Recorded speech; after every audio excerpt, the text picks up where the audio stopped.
Hamıya salamlar. Çox maraqlı və çox gözəl bir vloqla sizin qarşınızdayım. Hər gün səhər sahura dururam və yemək hazırlayıram. Dedim ki, bu gün də yemək hazırlayanda elə izləyicilərimlə birlikdə hazırlayım. Və bu günü, yəni 7 mart tarixini və sabahı 8 mart tarixini sizlərlə birlikdə keçirmək istəyirəm. Ona görə də elə bu günün səhərini sizinlə birlikdə açdım. Qızlar, indi bişirəcəyimi mütləq bir dəfə test edin. Əminəm ki, bir çoxlarınızın qarşısına çıxmayıb bu resept. Mən də ikinci dəfədə edirdim və həqiqətən də çox bəyənirəm. Bu xurmanı sizə niyə göstərdim? Çünki xurmanın dadı o qədər möhtəşəmdir, o qədər qəşəngdir ki, onu mənə qaynanam vermişdi. Buradan bütün oruç tutanlara səslənmək istəyirəm ki, Allah tutduğunuz orucları qəbul etsin. Buna da sanki oruç tutacaqmış kimi məndən öncə durur, səhər-səhər məni oyadır. Nəyə uyanmısan? Niyə durmusan? Bugün işe gedəcəm deyə hələ kameranın önünə keçmədən saçımı falan biraz düzəltdim. Özümə əl gəzdirdim ki, həm də vlog çəkəcəm axı. Açığı səhərlər sahura rahat dururam, amma ki ondan sonra yatıram 1 saat, 1 saat yarım və dururam ki işe hazırlaşım gedim. Onda biraz çətinlik çəkirəm. Yəni yatıb durandan sonra biraz durmaq yenidən çətin olur. Mənə çox maraqlıdır ki, vlogumu izləyənlərdən kimlər oruç tutur? Rəylərə yazsaz çox sevinərəm. Ümumiyyətlə mənim fikrimcə oruç tutub tutmamaq şəxsin öz seçimidir. Yəni kimsə buna qarışa bilməz, kimsə də bunu mühakimə edə bilməz. Eyni zamanda elə insanlar da var ki, onlar oruç tutmaq istəyirlər, hətta buna cəhd edirlər, amma müəyyən səbəblərdən, eyni zamanda sağlamlıqları ilə bağlı bunu edə bilmirlər. Elə mənim ailə üzvlərimdən də belə şəxslər var. Oruç tutmaq kimə qismət olubsa, nə xoş onun halına. Amma əziz izləyicilərim, bunu demədən keçə bilmərəm. Oruç tutmaq, ümumiyyətlə Ramazan ayı həqiqətən də insanın daxilinə bir ayrı bir huzur verir. Dini baxımdan əlavə, bilirsiniz ki, ümumiyyətlə oruç insan orqanizminə nə qədər xeyirlidir. Maddələr mübadiləsini yaxşılaşdırır, həzm sistemi dincəlir, qan şəkərini və insulin müqavimətini tənzimləyir, beyin funksiyalarını gücləndirir, immunitet sistemini gücləndirir və s. Ümumiyyətlə mən belə düşünürəm. Mənim belə düşünməyimdən də əlavə bu həqiqətən də elmi cəhətdən də təsdiqlənib ki, Allahın buyurduğu hər bir şey insanın həm fiziki, həm də mənəvi xeyrinədir. Oruç tutmaqdan savayı məsələn namaz qılmaq. Namaz qılmaq həm bədənin fiziki hərəkəti ilə sağlamlığı qoruyur, həm də ki beyin üçün meditasiya effekti yaradır. Stres və narahatlığı azaldır. Donuz ətinin haram buyurulmağı, yəni ki qadağan olunmağı. Bilirik ki, İslamda donuz əti haramdır və elmi araşdırmalar da bunu göstərir ki, donuz əti tez xarab olur. Ətində yüksək miqdarda yağ və toksinlər var, eyni zamanda elə parazitlər var ki, insan sağlamlığı üçün çox təhlükəlidir. Alkoqolun haram olması. Yəqin ki, bunu da hamımız bilirik ki, alkoqol insan beyninə, qaraciyərinə nə dərəcədə ziyan vurur. Mən həmişə din haqqında nələrsə danışmaqdan qaçmışam. Bu vloqum Ramazan ayında olduğu üçün, eyni zamanda əminəm ki, məni az yaşlı qızlarımız da izləyir. Onlara da bir az da olsa məlumat vermək xarakterli bunları danışdım. Qızlar, söhbət eləyə-eləyə gördünüz ki, mən burada nə bişirdim. Bayaq qarışdırdığım 1 stakan süd və yumurtaydı.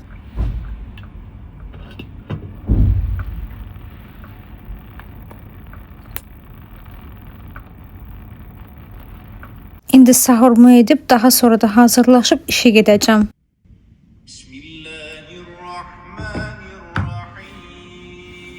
Çox xoşum gəlir ki, səhər yemək yeyəndə qıraqda qoyuram Nas, Fələq, İxlas, Ayətlər kürsünü, o orada oxuyur, mən də sahurumu edirəm. Hərdən elə olur ki, sahura duranda səhərlər heç iştahım olmur, ancaq xurma yeyirəm, bir də ki su içirəm.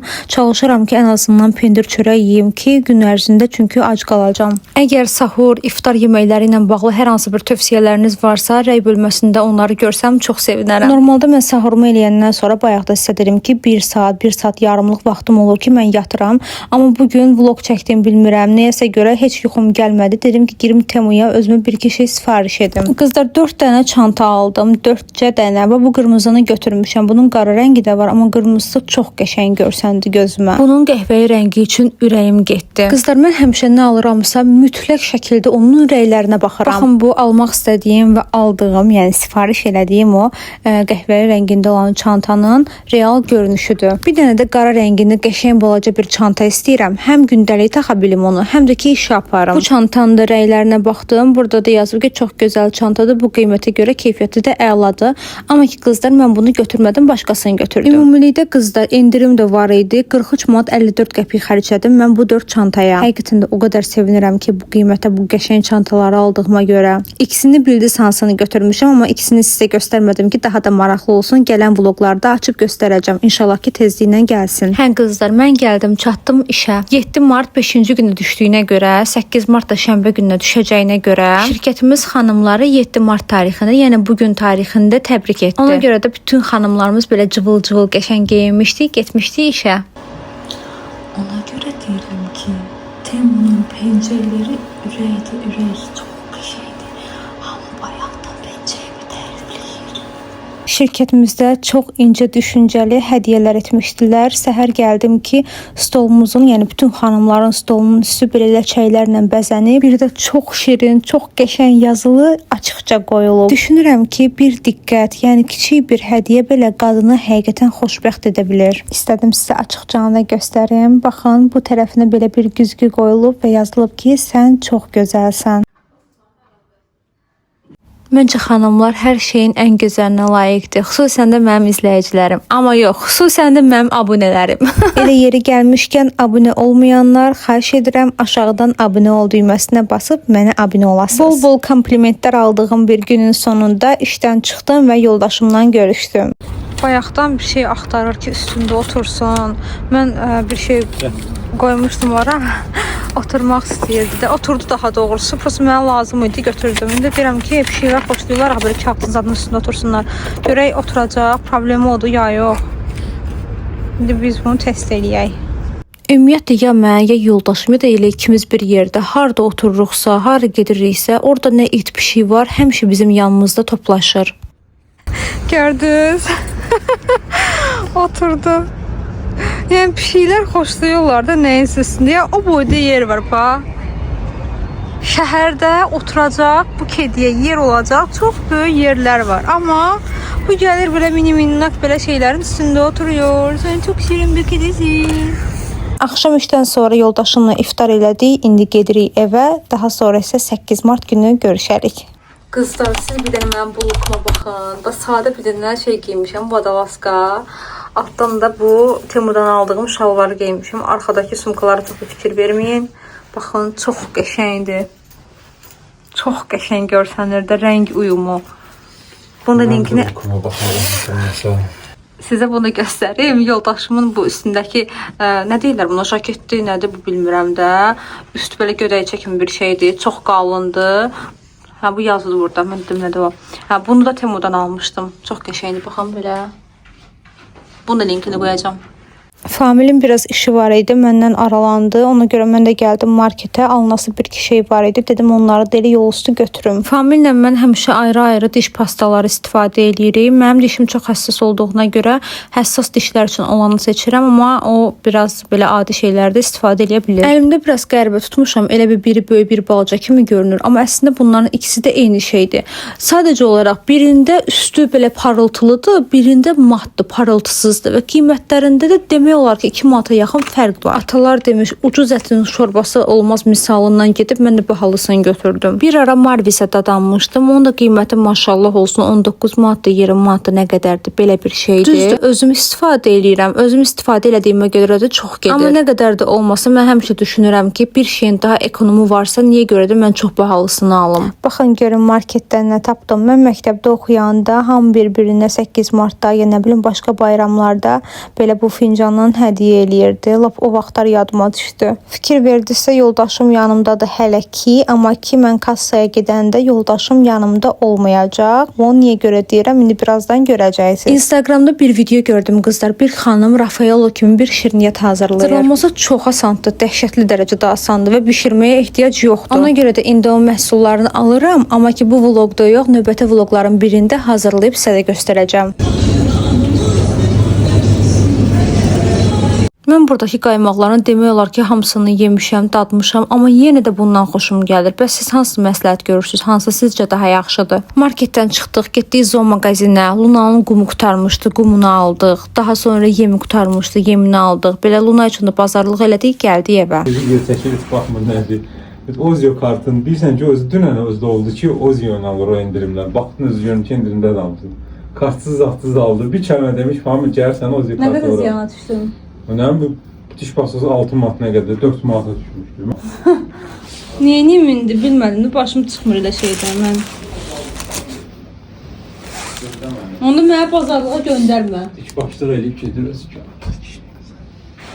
Qızlar deməli bu endirimdə deyildi onsuz da. Bu endirimdə idi. Sən demə, Grandmarkda belə bir şey var. Mən də bilmirəm. Həmişə yoldaşım aldığına görə neyim başım çıxmır da. Ozio kartını vuranda endirimə düşənləri endirimlə alırsan. Amma kartı vurmasan, endirimsiz qiymətini alırsan. Məsələn, bu sizə göstərdim 3 manat neçə qəpiyə düşmüşdü. Amma bunu aldıq 6 neçəyə. Sonra bu 1.29-a düşmüşdü, amma bunu aldıq deyəsən 2 manat neçəyə. Yəni hamısı endirimsiz qiymətinə gəldi. Belə hesabladım ki, nəsə deyəsən 5 manat neçə qəpik ziyana düşmüşəm, amma neyimi canım sağ olsun. Bir də qızlar aptekdən belə bir dərman aldıq. Mən həmişə bundan istifadə edirəm. Elə o vaxtda 4.60 qəpik idi. O vaxt elə mama gilləri bundan istifadə edirdi. Burunu açmaq üçün çox qəşəngdir. Uşaqlar üçün olanı da var. Bu amma böyüklər üçündür. Yəni biz də vura bilirik də normal şəkildə 6 yaş plusdur.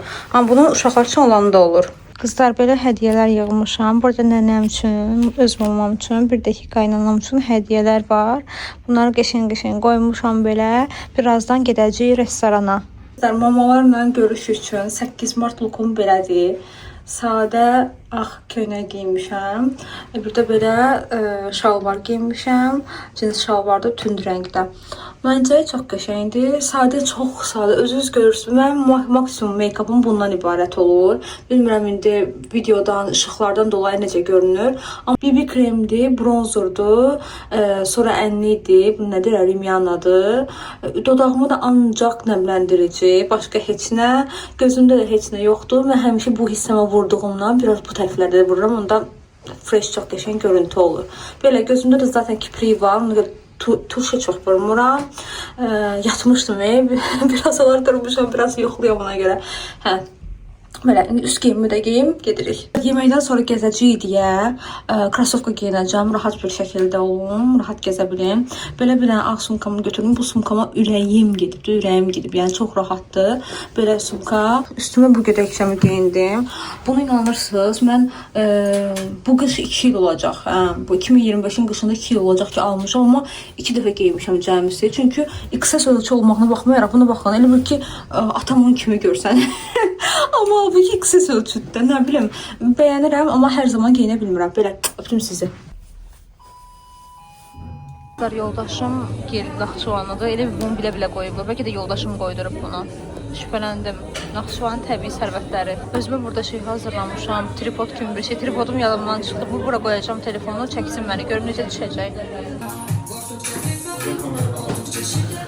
Qaynanam və mən oruç tutduğumuz üçün biz bugün iftara yığılmışdıq. Kebab seti götürmüşdük qızlar. İçinə 2 cür salat daxil idi, lahmacunlar, bir də ki müxtəlif məzələr. Qızlar, mənə yoldaşım orada demişdi ki, mən rahat-rahat yeməyimi yemək istəyirəm. Ona görə istəyirəm ki, mən videoda düşməyim. Amma ki onun düşməməyi mümkün değildi, çünki düz mənim yanımda otururdu. Ona görə dedim, yaxşı, narahat olma. Mən videonu çəkəcəm, daha sonra isə sən tərəfi bulurlayacağam. 8 martdan sonra ətrafımdakı qızlardan biri məndən soruşmuşdu ki, 8 mart günü nə etdiniz, hara getdiniz?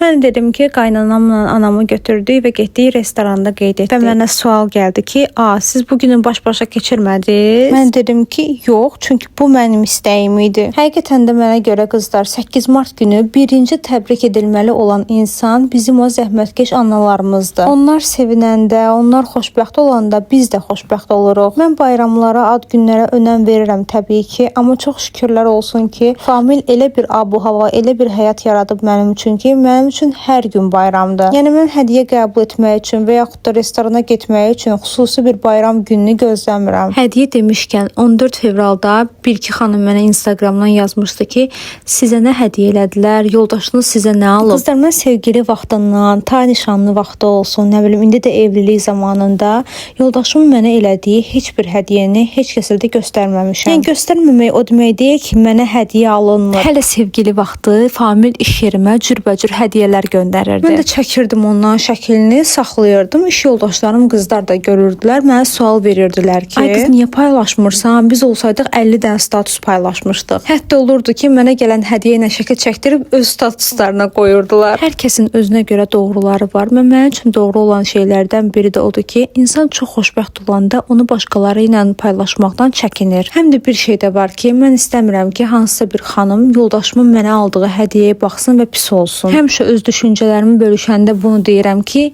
hələlik mənim düşüncələrim bunlardan ibarətdir.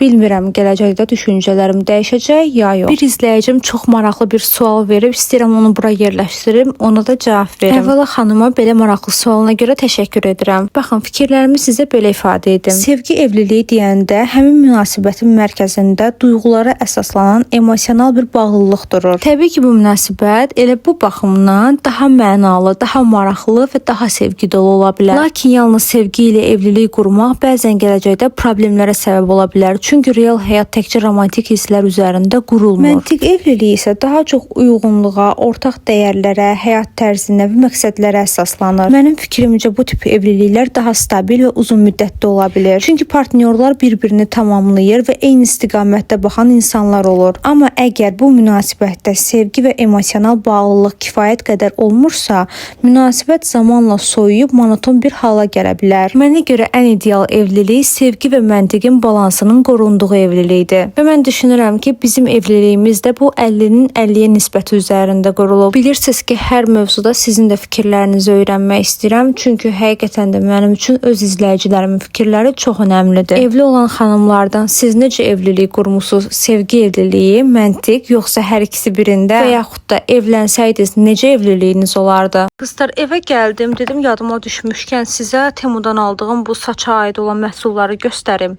Qızlar həmişə məndən sual verirlər ki, oradan keratinli məhsullar almısınız ya yox, saç keratini. Qızlar, saç keratini almamışam, amma bu iki məhsulu almışam. Bu ikisi də elə bilirdim ki, saçları qıvırcıq eləmək üçündür. Sən demə bu anti qıvırcıq üçündür. Bu deyəsən saça düzləşdirir, amma baxın mən bunu açmamışam. Hələ belə pakovkanın içində qalıb. Bir də qızlar, bu var. Bunu istifadə eləmişəm. Çox qəşəng iyi var. İyini bəyənirəm. Bir də ki, saçı yumuşaq eləyir. Buruqları daha belə səliqəli göstərir. Əgər saçınız buruqdursa, məsələn, bundan alıb istifadə edə bilərsiniz. Baxın, arxasında sizə göstərim. Bunu bəyənmişəm. Qızlar, mən bunu sizə şikayət edeyim, yoxsa kimə şikayət edeyim bilmirəm. Bu tualet kağızını hardan tapıb, hardan bura gətirib, necə bunu bu hala salıb, mən bunu başa düşə bilmirəm. Sən bunu niyə eləmirsən? Hə? Bugün nəsə bunun keyfi gəlib, çox enerjikdir, hər yeri dağıdır. Deməli, yoldaşım üçün bir dənə belə bir maraqlı, nə deyirlər buna, balaca termos kimi bir şeydir, stakandır, belə bir şey almışam. O kameranın lensi kimidir, baxın. Görürsünüz necə çox maraqlıdır da. Hə, Canon'un elə bir ki lensidir. Belə ağzı açılır, indi bilmirəm aça biləcəm ya yox, nəysə. Ağzı açılır, ağzı da belə bağlanır.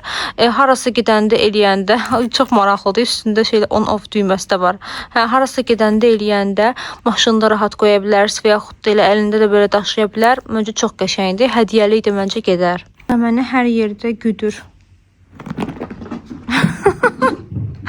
Bunu Famil təzəlikcə düzəltdirib. Çox qəşəngdir, çox bəyəndim. Mən də asmışam bura gözümün gördüyü yerə. Burada bizim sevgili olduğumuz günlərin şəkilləri var. Nişanlı olduğumuzdan da var. Balayımız da var və toy günümüz də var. Çox qəşəngdir. Bu da Maldivdən. Bu da Maldivdən. Hətta sizə bu şəklin hekayəsini danışım. Bu Praqada çəkilib, muzeydə. Biz belə durub şəkil çəkdirmək istirdik. Bir də gördük ki, yaşlı nənə ilə baba gəldilər, durdular yanımızda. İnanın, yəni biz pozanı belə onlara baxıb verməmişik. Sadəcə Familə dedim ki, gəl duraq burada. Onlar da elə durublar. Yəni burada şəkil çəkdirək də və Famillə həmin kişinin pozası eyni alınıb. Çox maraqlı şəkildə, çox sevirəm bu şəkli. Sizlər, biz sizlə sağollaşırıq. Gələn videoya qədər sizləri sevirik. Sevgi ilə qalın. Hələlik.